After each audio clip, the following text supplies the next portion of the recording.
Pessoal, dando continuidade à nossa aula de antropologia bíblica, já falamos aí acerca do senso sociológico, né, que faz parte aí do ser humano e que torna ele um ser com características diferenciadas em relação aos outros seres.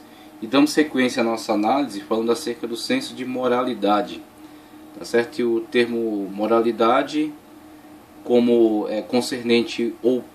concernente a próprio da moral, conforme a definição que está em tela, pertencente ao domínio do espírito do homem, tá ok? Na apostila temos senso de moralidade. O comportamento moral pertence somente ao ser humano. Nenhum animal é dotado desse atributo. A palavra moral vem do latim mos ou mores, costume ou costumes, no sentido de conjunto de normas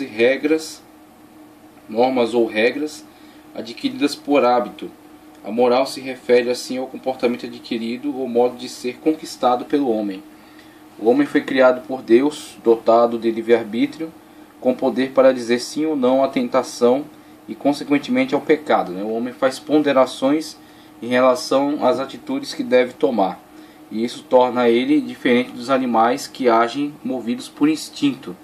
Então, independentemente de regras, de ponderações de moralidade, o animal age em consonância com seus instintos. Seus instintos o movem, o impulsionam a tomar determinadas atitudes que para nós podem ser brutais, e são de fato, podem ser escandalosas, mas que para o animal não tem qualquer conotação de imoralidade, não tem qualquer conotação de escandalosa, uma vez que eles não têm a competência e a aptidão para fazer esse tipo de ponderação. Exatamente por isso que, dentre essas definições, o senso de moralidade também é uma característica própria, tá certo? Distintiva dos seres humanos. E aí temos na continuidade aqui: o homem foi criado por Deus, dotado de livre-arbítrio, com poder para dizer sim ou não à tentação e consequentemente ao pecado. Gênesis 4:7. O conceito do bem e do mal lhe foi dado por Deus desde a sua origem. Portanto, desde a sua criação, o homem tinha senso de moralidade, pois sabia o que devia e o que não devia fazer, bem como as consequências trazidas pela desobediência e os benefícios trazidos pela obediência. Ele foi criado com capacidade para discernir entre certo e errado, entre bem e mal, entre bom e ruim. Os achados arqueológicos atestam que desde a antiguidade os homens sempre tiveram um nítido senso de moralidade, que sempre esteve atrelado ao seu aspecto sociológico.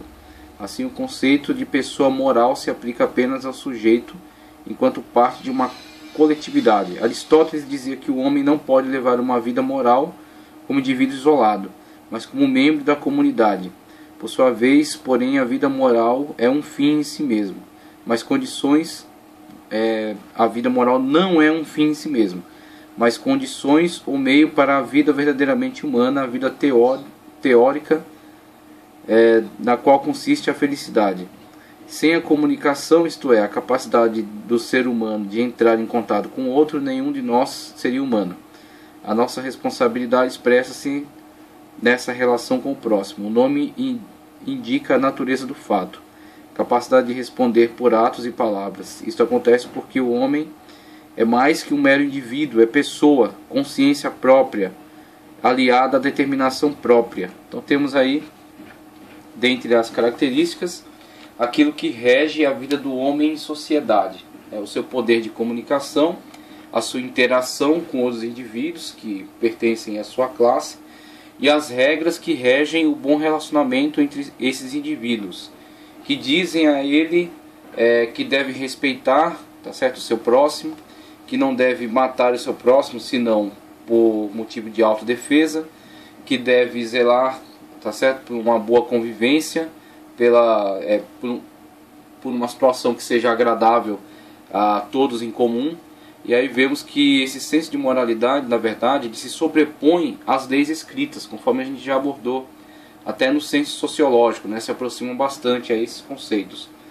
Porque o senso de moralidade é uma lei não escrita, presente na consciência humana, que trabalha, por isso que a imagem ilustrativa, a ponderação entre suas decisões certas e erradas, tá certo? E que conduz ele na ação e na atitude que ele deve tomar, enquanto que as leis apenas prevêem um alerta, tá certo? Ou uma punição a algo já realizado, algo já feito. Prevê uma sanção para desestimular uma determinada atitude que possa ser nociva, mas ela é apenas a posteriori. Agora, a priori, temos o senso de moralidade que pode conduzir este homem, esta mulher, este indivíduo, essa criança, esse jovem, este adulto, esse idoso, pode conduzi-lo numa decisão que possa ser benéfica ou nociva, tá certo? E serão, então, ponderadas dentro da sua própria mente e, de acordo com seus princípios de moralidade, serão, então, conduzidas. Se essa pessoa tem um senso de moralidade destruído, ou fraco, ou mal formado, tá certo? Ou formado com equívocos, ele necessariamente será uma pessoa nociva para a sociedade, será uma pessoa que causará grandes prejuízos. Aí temos psicopatas, sociopatas, né? Temos pessoas que atentam contra o bem comum, certo? Que se conduzem de forma a trazerem danos, trazerem prejuízo às pessoas que estão à sua volta. E temos pessoas que têm bom senso de moralidade, têm uma boa racionalidade, tá certo? Tem o respeito ao próximo, tá certo? Tem um amor, né? Manifesta em si essa natureza do amor, tanto o amor natural, o amor humano, quanto até o amor divino, que faz com que ele perdoe, faz com que ele tenha paciência, faz com que ele queira o bem para o seu próximo, tá certo? Mas ao mesmo tempo também tem a inteligência, a astúcia, a esperteza para saber se proteger, para saber se resguardar daqueles que não estão bem intencionados em relação a ele. E tudo isso habita dentro do plano do subjetivo, aquilo que compõe as decisões desse indivíduo e que guiam ele na sua atitude, na sua forma de conduta. Estão tudo dentro do campo subjetivo, no campo da psique, da imaginação humana. Então todas essas características compõem a totalidade daquilo que está muito além do conceito de Sarx, que é carne. A carne humana e seus instintos sensitivos, né? Aquilo que agrada, que traz algum prazer aos desejos carnais. Ela está colocada dentro daquela somatória que nós mostramos através do conceito de soma, corpo, tá certo? E dos quais é componente tanto a carne quanto a sua alma, tá certo? A sede dos seus sentimentos, aquilo que interage com a sua parte mais básica, certo? Dos sentimentos, alegria, tristeza, emoções diversas, e a sua racionalidade, o seu pensamento inteligente, racional, o seu pensamento organizado, esquematizado, tá certo? Que está muito relacionado ao seu espírito. Exatamente aquela característica distintiva que faz com que ele seja um ser singular dentro de toda a criação, que o distingue de todos os demais seres criados, que mesmo sendo almas viventes, estão apenas manifestando e sendo guiados pela sua área sensitiva, né, pelos seus instintos. Então são guiados pelos seus instintos. Se sente raiva, ataca, tá certo? Se sente medo, se protege ou reage, né? Ou foge. Se sente desejos sexuais, atração, vai copula com a sua fêmea, mesmo como ele vai dar o exemplo aqui do cachorro, que não escolhe qualquer lugar, onde tem vontade, onde tem atração, ele vai lá e copula com a fêmea. Por quê? Ele não tem senso de moralidade, ele não tem senso do ridículo, ele não tem senso daquilo que possa incomodar, atrapalhar, que possa trazer algum tipo de desconforto aos outros seres. Ele simplesmente sente e age, tá ok? Então esses animais dotados da alma, tá certo? São alma vivente, são também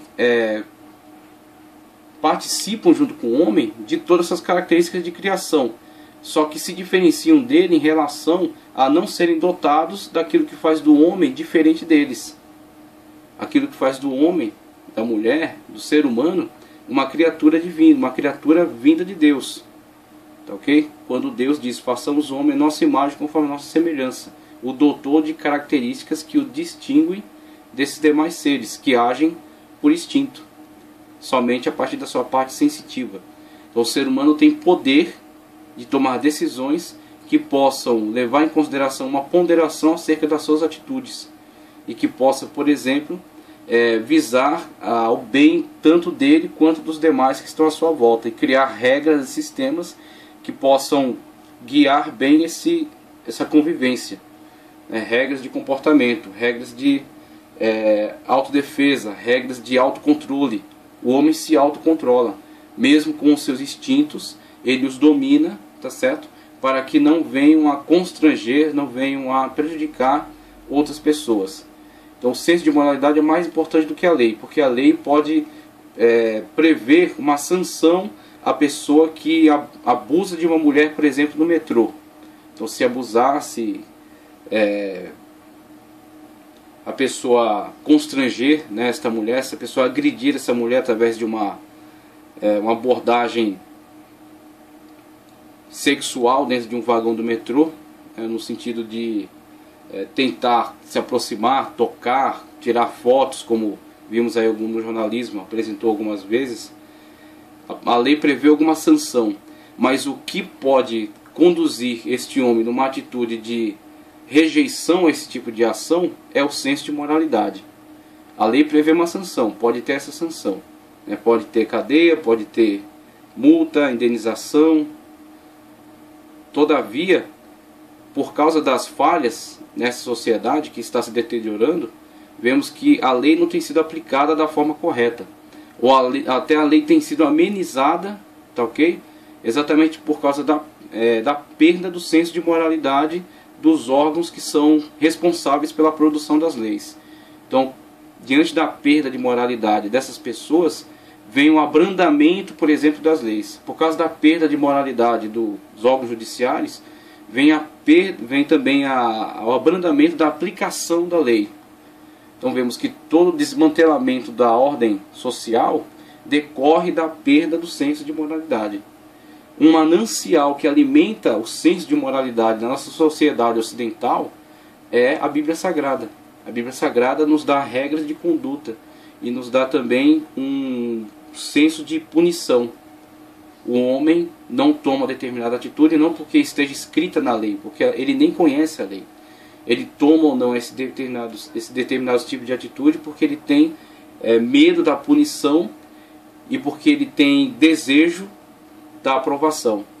Então ele, para ser aprovado e para ser respeitado e para ser tido como alguém moral, para ser tido como alguém valioso, alguém que tem alguém que pode ser tido como uma pessoa respeitosa, uma pessoa que tem valor na sociedade, ele controla seus instintos e age e adota determinada conduta, que o faz então uma pessoa respeitável, faz uma pessoa aceitável. E para evitar a punição não só da lei, mas a punição divina, ele domina seus instintos, fazendo com que ele se torne uma pessoa que não traz prejuízo às demais que estão convivendo juntamente com ele naquele espaço, naquele ambiente de convívio. Então o senso de moralidade, se perdido, ele traz desmantelamento social. As pessoas não têm mais senso do limite. As pessoas não se importam mais com o seu próximo. As pessoas não se importam mais em constranger o seu próximo, em agredir o seu próximo, tá certo? Em trazer sofrimento ao próximo. Por quê? Porque não há senso de moralidade. Porque não há conduta, tá certo? Não há controle, regras de conduta. Porque não há necessidade de controlar os seus instintos. Pelo contrário, você tem que manifestá-los, você tem que vivê-los, você tem que atendê-los, né? Todos os instintos, desejos humanos têm que ser atendidos. Então é a partir desse tipo de conceito que surge essa destruição do ambiente de convívio, né? As pessoas estão cada vez mais sendo vitimadas exatamente por causa dessa perda do senso de moralidade. E aí temos também o senso filosófico, tá ok? E filosofia, conforme a definição abordada. Amor pela sabedoria.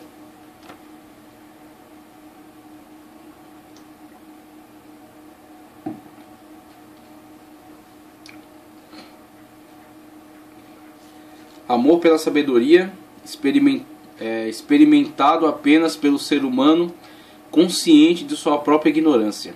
segundo autores clássicos, o sentido original do termo atribuído ao filósofo Pitágoras. No platonismo, investigação da dimensão essencial e ontológica que estuda o ser em si mesmo, do mundo real, ultrapassando a opinião irrefletida do senso comum que se mantém cativo à realidade empírica e das aparências sensíveis, aliás. Então, senso filosófico, só o fato de o homem ser uma criatura pensante, isso faz dele um ser filosófico. Todo ser humano é dotado de senso filosófico. O simples fato de criticar e de emitir opinião, de certa forma, já é um princípio filosófico. A palavra filosofia significa amor ao conhecimento.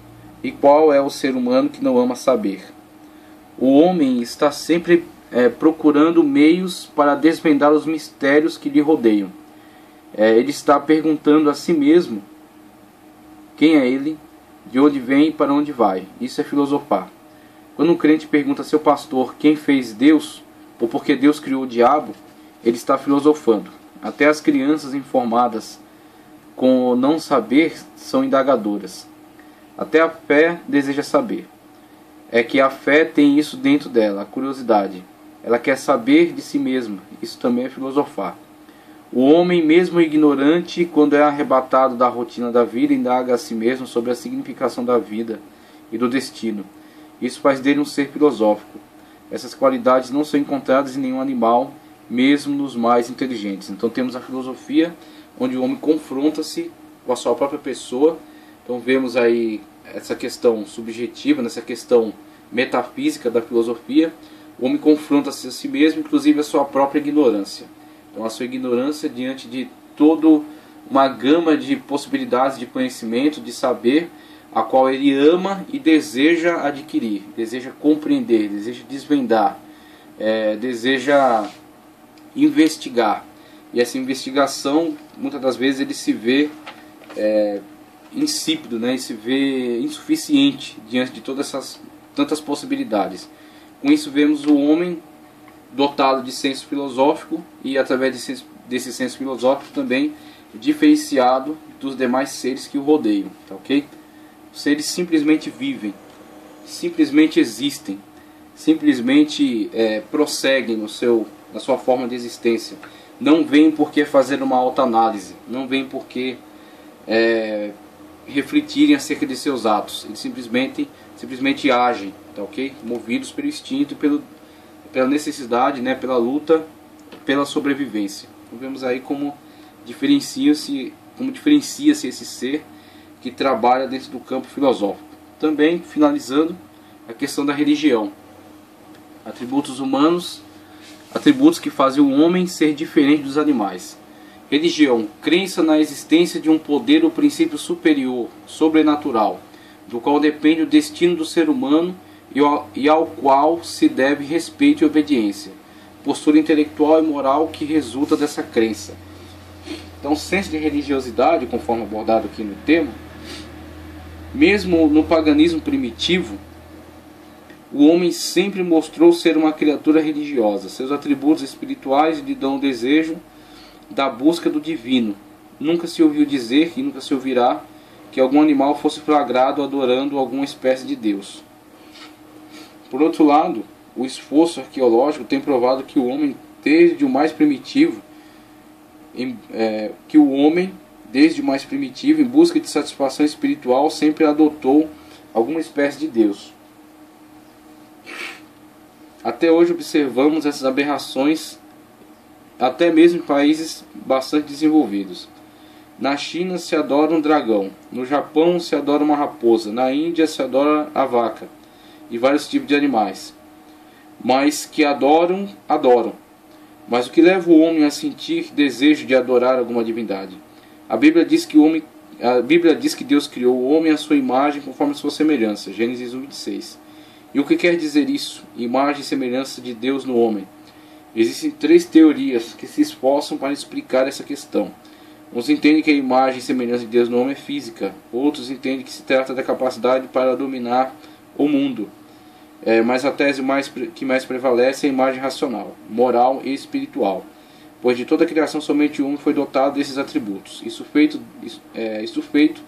Deus criou o homem não como um animal irracional que evoluiu com o passar do tempo, mas com todos os atributos que ele possui atualmente. Então vemos aí, dentre os atributos que já apresentamos, finalizamos aí com o senso de religião, que acompanha o homem desde as suas épocas mais primitivas, né?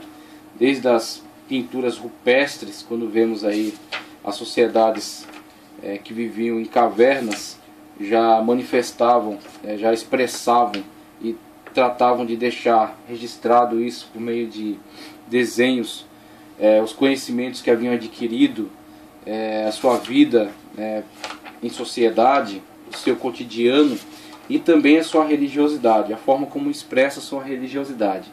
Inclusive no começo da nossa matéria, abordamos as diferentes definições acerca da criação dentre as várias religiões que existem, né? Pegamos aí 8 mitos que estão registrados naquele site que nós apresentamos, e esses 8 mitos apresentam o ponto de vista de cada sociedade acerca da criação. Então, independentemente das suas bizarrices que tenham apresentado, o mais importante é observar que todos eles se preocuparam em apresentar seu ponto de vista. Todos eles se preocuparam em expressar a maneira pela qual creem que isto aconteceu. Todos creem que isto aconteceu. Isso está dentro do mais íntimo do ser humano.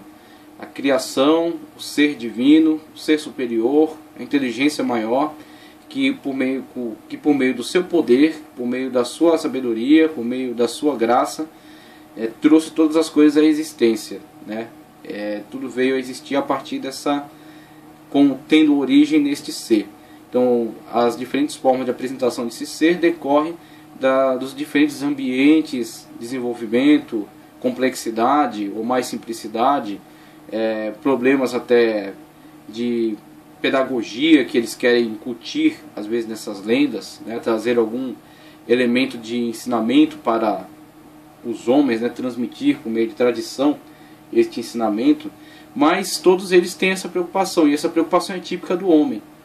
Então esse desejo de filosofar, esse desejo de ter vida em sociedade, esse desejo de conhecer a si mesmo, né, esse desejo de querer conhecer acerca de Deus, são características que fazem do homem, atributos que fazem do homem diferente dos animais. Então esse é o objetivo, abordando aqui esses temas.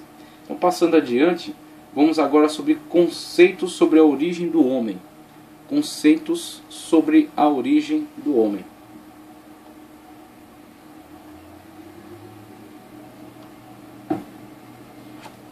Problema racial e a unidade da espécie humana.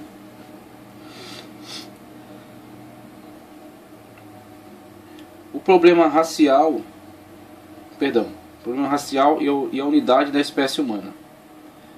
Embora os seres humanos se encaixem com maior ou menor propriedade nas diferentes classificações raciais que têm sido propostas, não há dúvida de que todos eles pertencem a uma mesma espécie.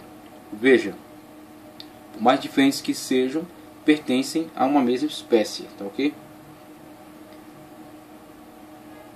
Os estudos genéticos já demonstraram amplamente a identidade humana no sentido básico, junto com a imensa variabilidade dos homens quanto às suas combinações genéticas. As diferentes adaptações que diversos grupos humanos realizaram em seus respectivos meios não chegaram a alterar a estrutura de seus organismos de forma profunda, de modo que a unidade fundamental da espécie humana permanece até a atualidade. Tradicionalmente, um dos temas mais controvertidos da antropologia tem sido da unidade ou diversidade da origem dos seres humanos. Todas as raças hoje existentes provêm claramente de um tronco comum. Portanto, o patrimônio hereditário de todos os homens é comum, o que explica claramente a existência de uma mesma origem. A Bíblia Sagrada. Muita coisa tem sido dito acerca da origem e da unidade da raça humana, mas só a Bíblia dá informações confiáveis e coerentes. A questão reside nas diversas formas de interpretá-la. A teologia conservadora afirma que toda a humanidade ascendeu de um único tronco comum, em Adão e Eva. O Deus que fez o mundo de um único casal fez toda a raça humana para habitar sobre a face da terra. mas alguns estudiosos interpretam Gênesis diferente, afirmando que as raças foram espécies separadas criadas por Deus. Outros têm pensado que a história de Adão e Eva explica somente os caucasianos. Já outros têm argumentado que Caim era negro, progenitor da raça africana, ideia atrativa para os racistas, que assim podem associar a conduta de Caim ao tipo negro. E aí já entra um elemento racista na análise, né? Até temos a tristeza aí de observar até pastores que chegam aí a ocupar cargos políticos dando declarações completamente idiotas e perdendo a oportunidade de estar calado, né? Mas a gente está aí para desfazer equívocos. Outro ponto de interesse é o relato em torno de Noé. Os negros seriam descendentes de Cão, porque supostamente ele teria nascido negro. Todas as teorias se esquecem de que os 3 filhos de Noé, segundo notícias bíblicas, podem ter sido homens de pele escura, característica dos povos do Oriente Próximo. As variações de cor da pele surgiram centenas de anos após a época dos filhos de Noé. Isso destrói um mito que diz que Cão adquiriu coloração negra por causa da maldição. Mas a maldição recaiu sobre Canaã e não sobre Cão. Deve-se entender que tal maldição não teve qualquer sentido espiritual. De qualquer maneira, não devemos esperar da Bíblia uma explicação científica da origem das raças. E ela nem se propõe a isso. Ela não é um livro de ciência. A resposta possivelmente se acha nas condições do clima, e isso através do tempo, muito mais longo do que a cronologia bíblica cobre. A diferença entre as raças, além do problema da cor, não tem uma explicação nem bíblica nem científica que satisfaça. A Torre de Babel tem se tornado outra fonte de teorias sobre a origem das raças. Aí já é uma especulação teológica bastante absurda, né? Alguns pensam que Deus miraculosamente produziu as raças ao mesmo tempo que diferenciou os idiomas. E aí surge o problema da pessoa acrescentar algo que a Bíblia não disse. A Bíblia fala acerca da diferenciação de idiomas e não de raças. Todas as ideias afins servem somente para alimentar os sentimentos racistas de alguns, sendo literalmente destituídas de base bíblica. Então vamos começar falando acerca da origem comum. Por que não crer na origem comum? Nós vamos mais adiante abordar os estudos feitos por Darwin, tá ok? Acerca da origem das espécies e seleção natural. Quando esse estudo se desenvolveu, desenvolveram-se também algumas teses que foram recebidas por alguns cientistas e que trouxeram a possibilidade, a hipótese, apenas hipótese, tá ok? Trouxeram a hipótese de que os seres humanos podem ter se desenvolvido, as diferentes etnias que compõem os seres humanos, podem ter se desenvolvido separadamente a partir de diferentes ancestrais e terem evoluído em diferentes pontos da Terra, tá certo? Sendo, portanto, raças com maior ou menor desenvolvimento. Terem evoluído a partir de ancestrais em diferentes pontos da Terra, sendo, portanto, raças ou etnias que estão em diferentes níveis de desenvolvimento. E por meio da teoria da seleção natural, que diz que o ser mais adaptado ao meio, o ser mais evoluído, tem que se sobrepor aos demais, extinguindo aquelas demais espécies, tá certo? Trouxe para dentro da sociologia um conceito de que existem raças superiores a outras. Existem etnias mais desenvolvidas e mais bem adaptadas do que outras. Sendo assim, confere-se uma espécie de direito natural para que algumas etnias dominem, para que algumas etnias se sobreponham e até extinguam outras que julgam ser menos desenvolvidas do que elas mesmas, porque não têm os mesmos conceitos, a mesma complexidade que elas, da qual elas desfrutam. Essa ideia trouxe subsídio para o trabalho dos nazistas na Alemanha. Os nazistas, aproveitando essas ideias que começaram a ser desenvolvidas a partir de Darwin, que começou a trabalhar sobre as espécies animais e levantou algumas hipóteses. O seu primo Francis Galton, que reinterpretou esses dados aplicando às sociedades e constituindo assim a base para a eugenia. Tá certo? O trabalho que está investigando agora, a partir desses pressupostos, investigando as etnias. E após isso, os cientistas que trabalharam junto com os partidos nazistas e que tiveram, a partir dessas hipóteses, tiveram subsídio para desenvolver as suas pesquisas, tá certo? E os seus trabalhos macabros de seleção natural, é uma espécie de seleção natural, né? Onde os arianos são tidos como uma raça superior, uma raça evoluída, uma raça adaptada ao meio. Os judeus são uma raça inferior, uma raça que tem que ser extinta. Com isso, as fornalhas, né, dos campos de concentração, Auschwitz, por exemplo, né? Os mais de 600 mil judeus que morreram ao longo da Segunda Guerra Mundial.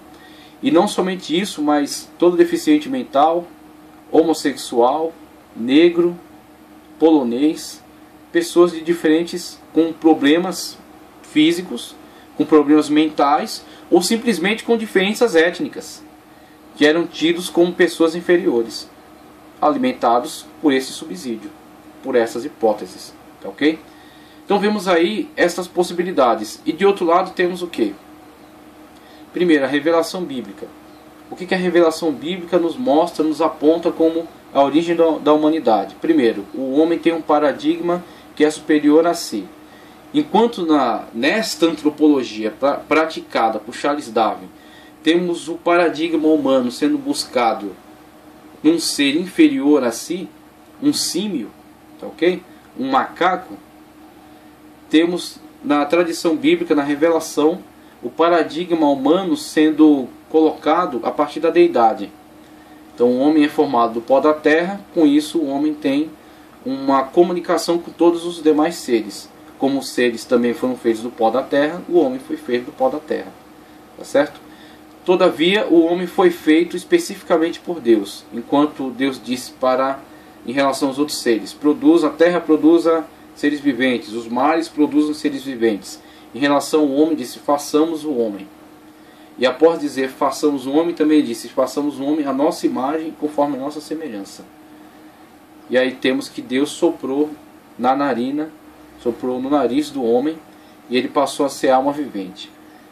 E a partir dessa informação, temos então a questão da racionalidade humana sendo doada por Deus. Deus doou ao homem características suas. E assim temos a tese mais defendida, é que a imagem de Deus no homem não é que o homem seja branco, preto. Será que Deus é negro? Será que Deus é japonês? Será que Deus é caucasiano? Será que Deus é nórdico? Qual é a aparência de Deus?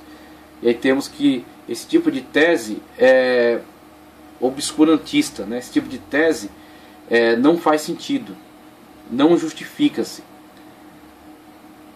O que podemos conhecer do conteúdo bíblico é que a imagem e semelhança de Deus no homem é exatamente o seu poder de racionalidade, a sua espiritualidade, a sua racionalidade, tá certo? A sua inteligência. Temos então um ser diferente dos demais, mesmo que participa dos demais dessas características naturais, diferencia-se dos demais pelos sensos que acabamos de definir no ponto passado, né? Senso psicológico, senso sociológico, senso filosófico, tá certo? Senso de moral, senso de religiosidade. Tudo isso faz do homem um ser singular, diferenciado dos demais seres que com ele habitam nesse plano terrestre. Todavia, a Bíblia nos diz: o homem tem uma origem, o seu paradigma é divino em relação a Deus, então ele tem que buscar o seu paradigma, igualar-se, aproximar-se de Deus. Ele nunca será igual a Deus, mas ele se aproxima de Deus. Sede santos assim como eu sou santo. Esse é o padrão para o ser humano. Se o padrão do ser humano fosse um macaco, então o homem buscaria, o homem diria a si mesmo: o que eu tenho já está bom, porque eu já estou um pouco melhor do que o meu parente. Eu estou um pouco melhor do que o meu ancestral. Então eu já cheguei num nível muito bom. Com isso não há necessidade de aperfeiçoamento. Você já é maravilhoso, já é ótimo. Porque você já desceu das árvores. Você já tem um terno. Você já tem uma casa, você tem um automóvel. veja, o seu paradigma está ainda em cima das árvores. Então, o paradigma humano, a partir desse ser inferior, não leva a um desenvolvimento, não leva a um aperfeiçoamento. Coloca numa situação de estagnação. E, na verdade, uma situação de destruição. No entanto, através da tradição bíblica, através da revelação, nós recebemos um paradigma superior a nós e nos leva a uma evolução, nos leva a um aperfeiçoamento. E aí vemos que todas as pessoas que criam nesta revelação, todas as pessoas que viviam conforme essa revelação, produziram grande soma de conhecimento, produziram grandes ciências. Existem pessoas que conhecem, que aceitam essa revelação e mesmo assim não vivem conforme ela. Não buscam o padrão de Deus para si, tá certo? Creem, professam que creem, tá certo? Respeitam, mas não buscam esse padrão. E aí temos pessoas que mesmo crendo em Deus, mesmo crendo na origem divina, não se comportam conforme a conduta aconselhada por Deus na sua palavra. E aí se tornam pessoas que causam grande prejuízo, causando bastante prejuízo à humanidade.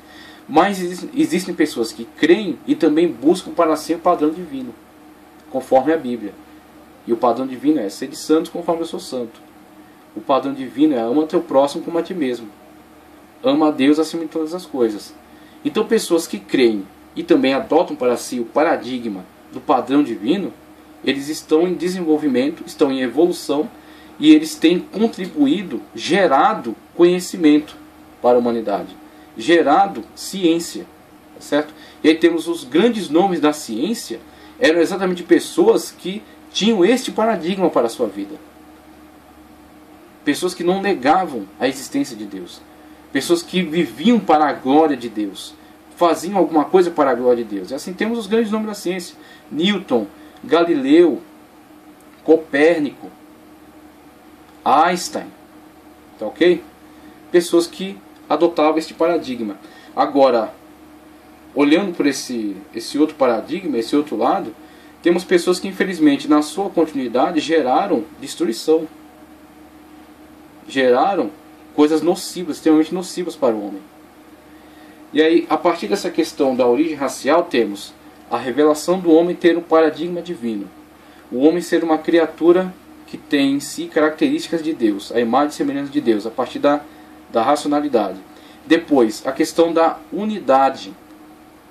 Essa unidade, com a origem de todos os homens em Adão e Eva, mostra para a humanidade que todos participam de uma mesma origem. Todos participam de uma origem em comum. Um senso de fraternidade universal. Essa fraternidade universal faz com que você olhe para o outro ser humano como seu semelhante. Ele não é um outro ser que disputa com você na concepção da seleção natural. Que você precisa suplantá-lo, você precisa dominá-lo, você precisa extingui-lo para que ele não prejudique seu espaço. Isto é um paradigma animal. Isso é um paradigma bestial que foi implantado na mente dos homens e que até hoje é propagado através das academias, através das escolas, dos bancos escolares, dos livros de ciência, da mídia. Paradigma bestial. Você olha o homem, você olha a outra pessoa não como seu semelhante, mas sim como uma outra espécie com a qual você está disputando. Você tem em si o mesmo comportamento animal do cachorro, tá certo? Do urso, do leão, do leopardo, do ser inferior, porque o seu paradigma é animal. Agora, quando o seu paradigma é divino, você entende a fraternidade universal através da origem comum, em Adão e Eva, aquela pessoa que está junto com você, primeiro, era uma criatura de Deus tanto quanto você. Você e ela se tornaram filhos de Deus por meio da adoção através da salvação em Cristo Jesus, o unigênito de Deus. Jesus é o unigênito, o único gerado, o Filho de Deus. Tá ok? Então Jesus, que é o Filho de Deus, concede a você o direito de tornar-se Filho de Deus por adoção, quando você aceita Ele como seu único e suficiente Salvador. Mas independentemente disso, todos são criaturas de Deus. Todos fomos criados por Deus. Nosso paradigma é divino. Tá ok? E em relação às pessoas que convivem conosco neste mundo, são nossos semelhantes. E temos uma fraternidade universal no sentido de todos termos sido criados por Deus em Adão e Eva. E todos temos origem nele. Então, a partir desse conceito bíblico, nós não temos uma disputa, em momento algum, nós estamos dizendo que há uma disputa entre Bíblia e ciência. Não há um antagonismo entre Bíblia e ciência. O antagonismo que existe é entre a Bíblia Sagrada e as hipóteses, as especulações, as mentiras da ciência ateia. A ciência ateia constrói esse paradigma bestial, tá certo? E elimina a possibilidade da fraternidade universal. Faz dos homens animais irracionais disputando espaço. E produz esse tipo de resultado. Agora, a ciência nos fala, por exemplo, acerca das microevoluções. A Bíblia Sagrada denuncia a mentira da macroevolução, que diz que todos os seres não foram criados por Deus, mas surgiram aleatoriamente. E vieram de um mesmo ser unicelular. O mesmo ser unicelular produziu espécies diferentes.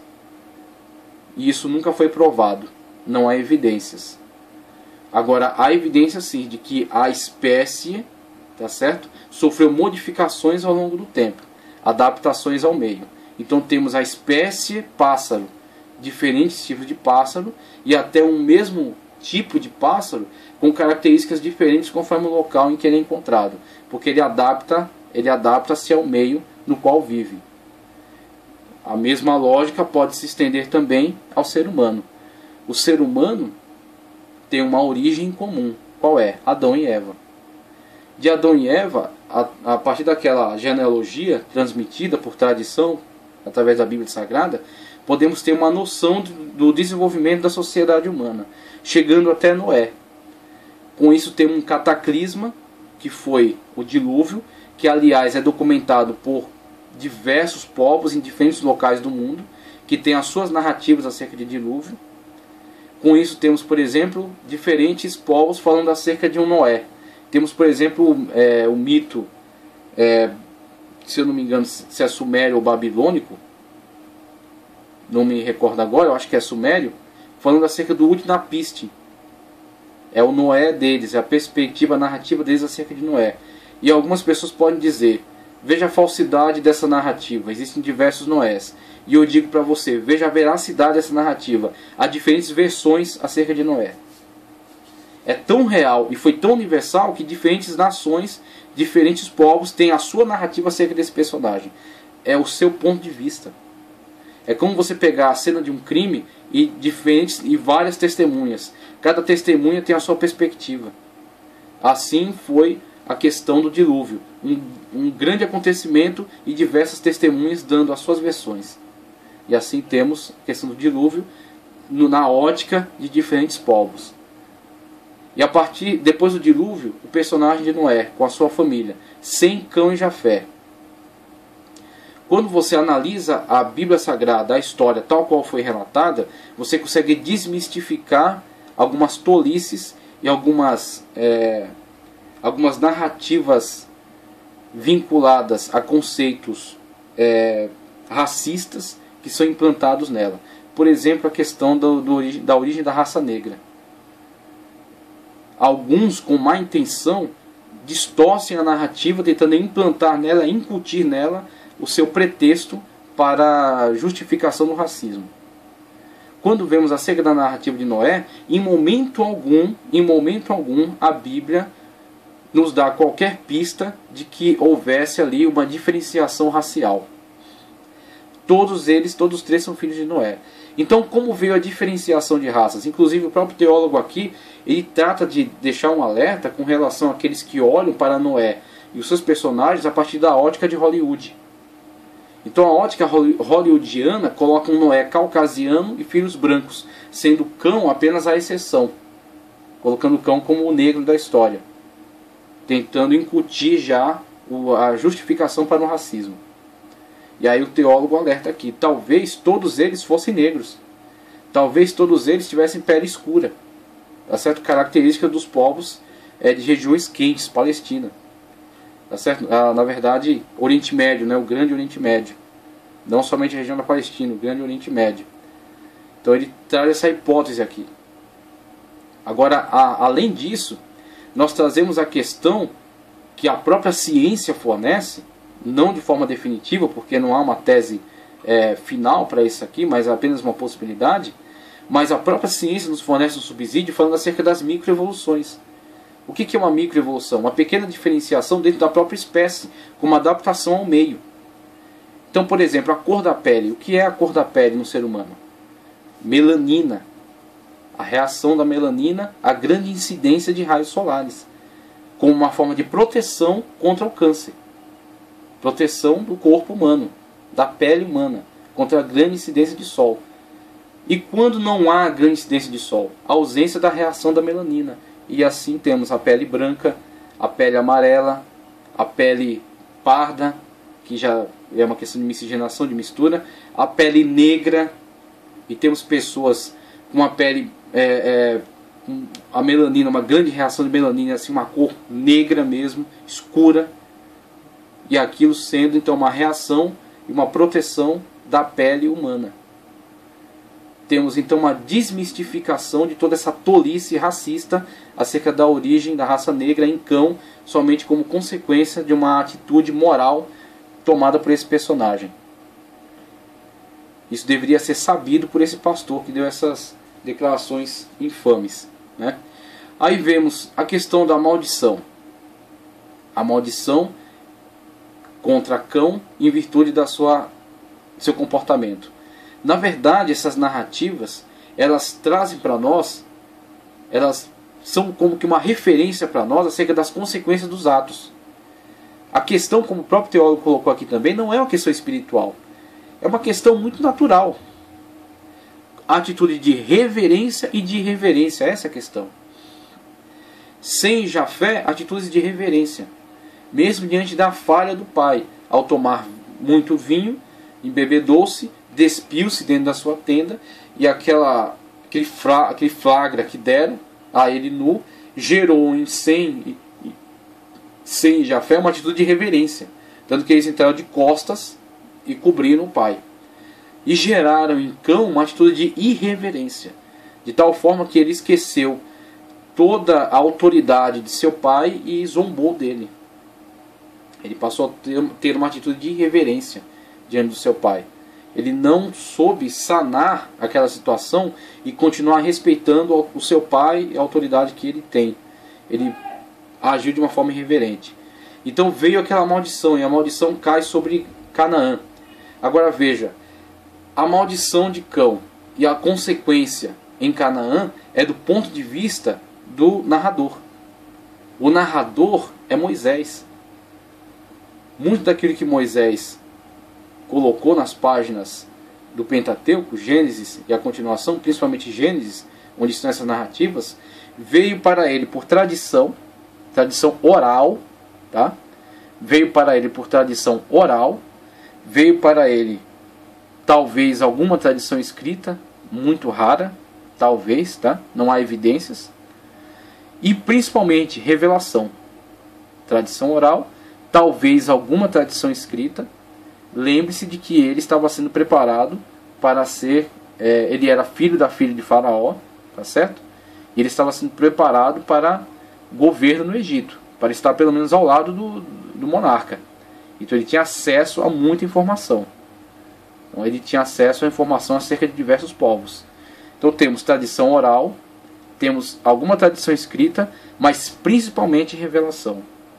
E principalmente em relação às informações que existiam, o que há de verdade nelas. E qual foi a verdadeira narrativa dos fatos. Qual é a verdadeira narrativa, né, a se dar aqueles mitos que havia entre os povos. Então essa orientação que ele forneceu foi o Espírito Santo, que lhe deu a revelação. Então, por revelação, vemos Noé narrar acerca da criação de todas as coisas. Agora, por tradição, ou até por conhecimento dos fatos, vemos Moisés em contato com as consequências da atitude irreverente de Cão. Veja, esses cidadãos que hoje habitam Canaã, e a sua devassidão A devassidão no qual estão atolados é consequência de uma atitude irreverente tomada lá no seu ancestral. Aquela atitude irreverente foi transmitida por tradição. Não é uma questão de maldição hereditária. Não é uma questão espiritual. É uma questão moral. A atitude irreverente e a transmissão dessa atitude por tradição. E as consequências que isso gera na atualidade. Veja o resultado. Veja Canaã. Canaã é fruto de uma irreverência, é fruto de uma atitude de falta de respeito, é fruto de uma transmissão dessa atitude para os seus demais. Então temos a questão da maldição, não tem absolutamente nada a ver com a raça negra. Só quem olha com este prisma são pessoas racistas, pessoas que estão deturpando as informações bíblicas. Deturpando. A Bíblia em momento algum apoia, dá referencial a esse tipo de atitude. E pessoas que são do meio evangélico e que chegam ao poder deveriam primeiro se preparar antes de abrir a boca para falar besteira. Tá certo? Então temos aí a questão da fraternidade universal referenciada pela Bíblia, tá certo? A questão bíblica que não entra em conflito com a ciência, no sentido da ciência falar acerca das microevoluções e a diferenciação das raças, por exemplo, a partir de uma questão natural, questão de melanina. Com isso temos Noé e os seus 3 filhos, que vão repovoar toda a terra, transmitir essa fraternidade universal, sendo toda a raça humana constituída de semelhantes, com uma origem comum, tá certo? E a diferenciação das raças baseadas nas microevoluções e nas adaptações ao meio, como uma forma de adaptação ao meio. Então temos aí teses, algo que é tese e algo que é referencial. Aquilo que é referencial dentro dessa proposta é a tradição, a revelação bíblica fornecida a nós, transmitida a nós por tradição e em alguns pontos melhor esclarecida por meio de alguns aspectos científicos, algumas hipóteses científicas que são bastante aceitáveis. E por outro lado temos outras teses científicas que são baseadas em hipóteses não comprovadas e que têm por consequências desastres. Desastres, por exemplo, da formação de uma sociedade de pessoas que não veem os demais como seus semelhantes, que veem os demais simplesmente como outros seres que disputam com si mesmo o espaço e que têm que ser destruídos, têm que ser extintos, tá certo? E o paradigma humano sendo colocado a partir de um animal, a partir de um ser inferior. Um paradigma incorreto, tá ok? Então temos aí essas questões sendo abordadas. E na continuidade, vamos ver um pouco acerca da teoria da evolução. Teoria da evolução.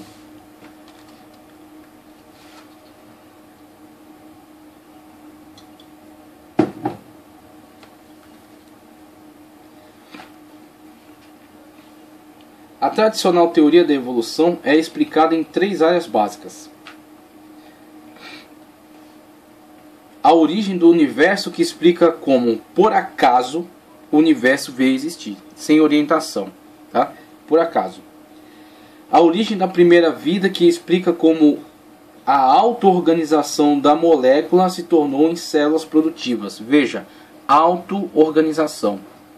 As moléculas, por uma vontade, não sei de quem, por uma força, não sei da onde, do que, se organizaram, tá certo? E constituíram o primeiro ser vivo a partir de si mesmas. A origem de novas formas de vida, que trata da seleção natural. Aqui onde a coisa fica perigosa. Explica como os animais se reproduziram e evoluíram até adquirirem seus atuais aspectos físicos. Em síntese, essas teorias são chamadas de evolução cósmica, evolução química e evolução biológica. A palavra evolução literalmente significa desenvolvimento, desdobramento. Na investigação científica, essa palavra é usada para designar a teoria da ancestralidade comum. Acredita-se que todos os seres vivos evoluíram por processos naturais a partir de formas de vida anteriores e mais simples. A partir de uma ameba, por exemplo, né? A evolução teísta supõe um Deus que deu partida ao processo, ao criar a matéria ou a primeira vida, ou o dirigiu e ou dirigiu o processo. A evolução naturalista acredita que o processo inteiro é natural, inclusive a origem do universo e da primeira vida, por geração espontânea. Agora veja, são hipóteses, tá ok? Se não podemos comprovar cientificamente